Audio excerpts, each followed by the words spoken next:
Southeast Radio's Business Matters with Karl Fitzpatrick. My final guest this morning really does not need any introduction. Feargal Quinn has just published his memoirs, Quinntessential Feargal, and he joins me now to discuss all things retail. Feargal, you joined me on Business Matters back in 2014 when we took an in-depth look at the retail environment in Ireland at the time. But in your opinion, has the sector experienced much change in the intervening period? Oh, it has, and it will continue to change. I think it will never be the same. I look back when I started, which was over 50 years ago, and it changes all the time. It has certainly changed in the last 2 years. Fundamentally, what differentiated the retailers that survived the economic downturn as opposed to those that became victims of the recession? I think the main thing was those who were listening to their customers, those who were actually wowed by making sure that they got their customers to come back again. Those others who said, no, we want to make as much money as we can in case anything goes wrong, they're unlikely to have succeeded. Those retailers, and I'm talking about retailers generally, but it could be anybody, who said, we are anxious to make sure that we keep our customers and keep them coming back again. To the extent that they say to their neighbours and their friends, do you know where you should go there rather than somewhere else, because that's where you get value and quality. Now I see even today lots of retailers, they don't take the time to ask the customer what they really want. I think that's true, but that was always there.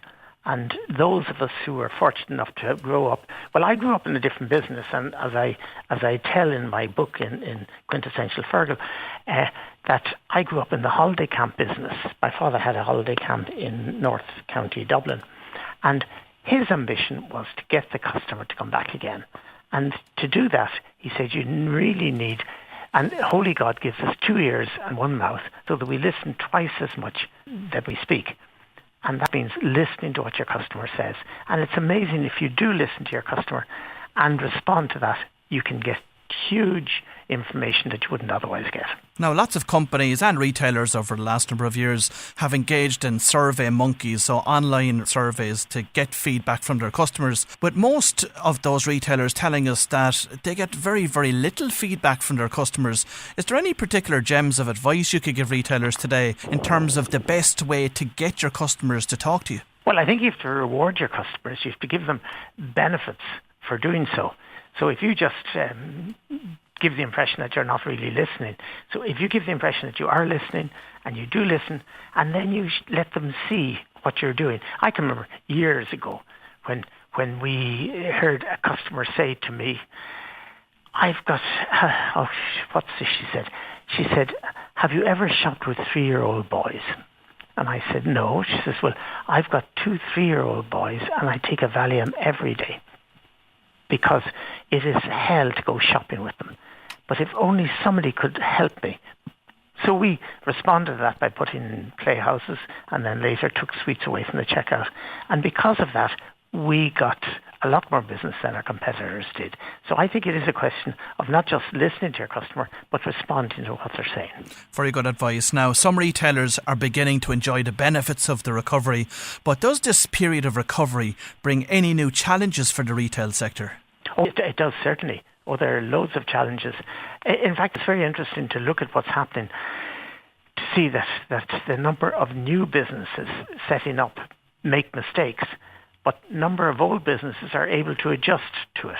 And they set up, for instance, it's setting up easier to set up a new business and introducing new topics to make people say, oh, I love that. One of the things we introduced years ago were goofs. Goofs were, this is in Superquinn, where if we made a mistake, you got a reward.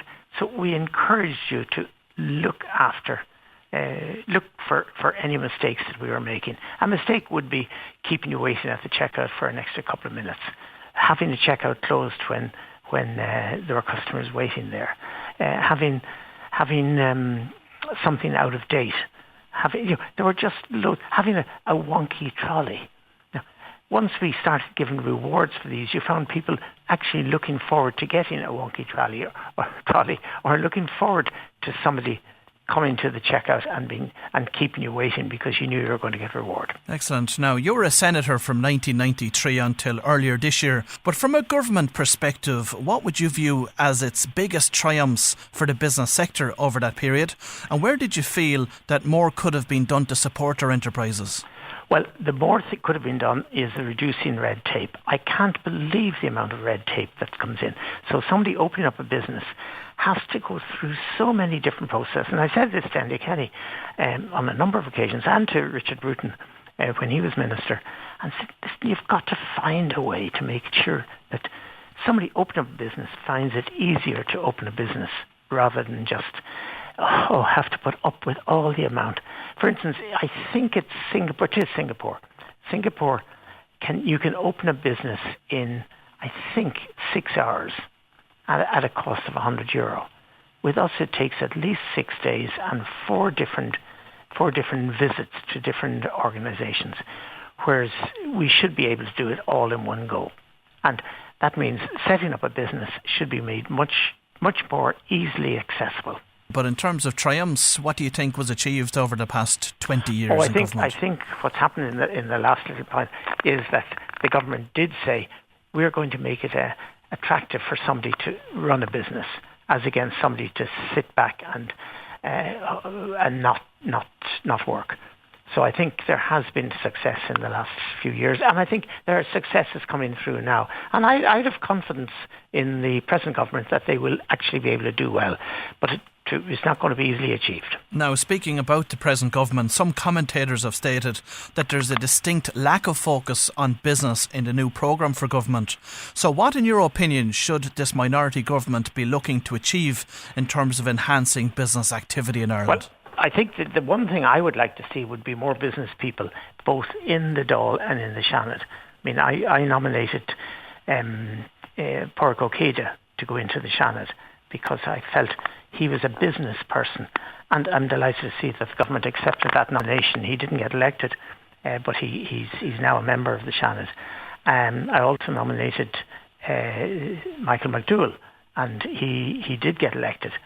But I think they're people who will actually be able to do something. But every time I went into the Seanad and I looked around me, there were an awful lot of teachers, an awful lot of lawyers, but very few people who had actually set up a business and run a business.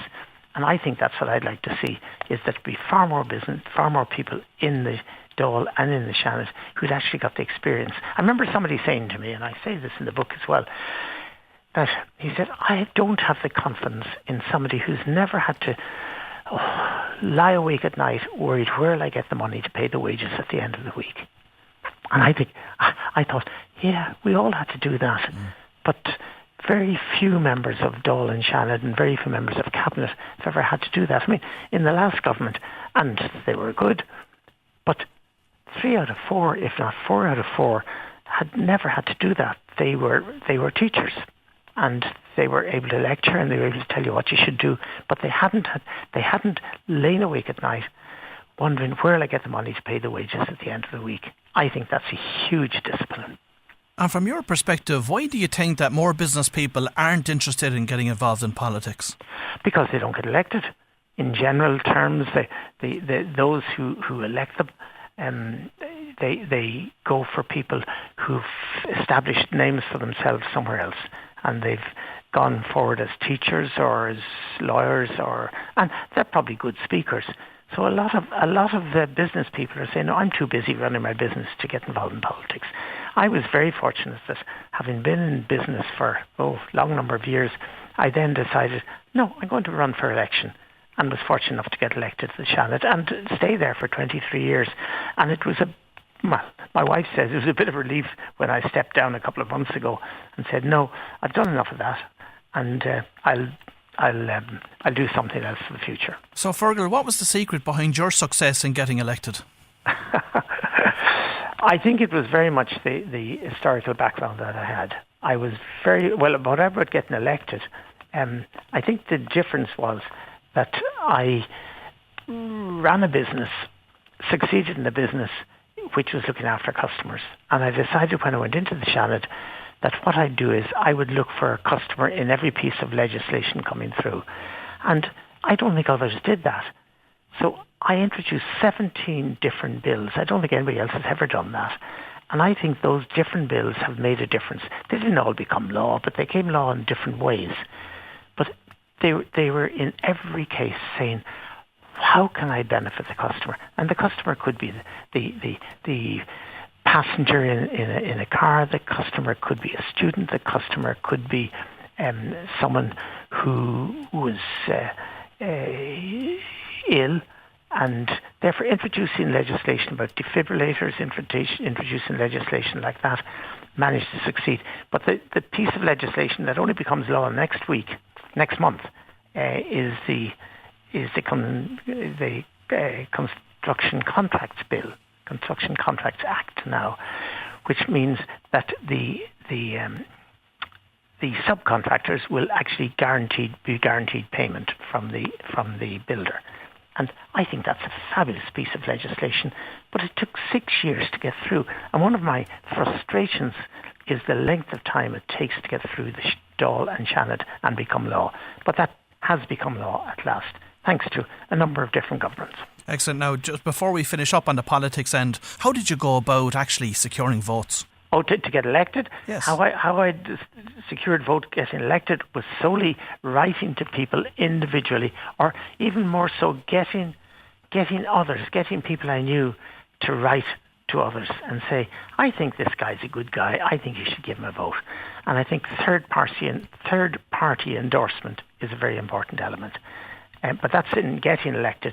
I think in even more so is looking for entrepreneurs who would be able to support you. And in Southeast Ireland, there are some wonderful entrepreneurs. I think of Rachel Doyle in the Arboretum in Carlow. I think of Hartkeen Food that's Kevin Jepson. I think of Pettits in Wexford. There are so many entrepreneurs there. I'd love to see them run for election as well. Feargal, the reason I've invited you on to this week's show was to discuss your new book, Quintessential Feargal. This is a very personal account of the ups and downs which you encountered throughout your career. But who or what were the factors that had the greatest impact on your professional life? Oh, I think the biggest impact on my life was certainly my father, who said to me at the very beginning, you have 2 ears and 1 mouth. Make sure you listen twice as much as you speak. And I think it's a lovely bit of advice. But the other bit of advice was a Japanese man that I met, and I keep quoting him. He's not claiming to be his own quote, but I think it's Henry Ford used it as well as others before, which said that the very important, whether you believe you can or whether you believe you can't, you're right. So going into anything with confidence that you can actually achieve it is important. He said, I play tennis. If I go in there for a game of tennis and I say, I haven't a chance against that guy, then I'm right. I haven't a chance. If on the other hand, I go in saying, I can beat that guy, then I will. And I think that's the message we need in Ireland, not just in business, but in Ireland as a whole. Whether you believe you can or whether you believe you can't, you're right.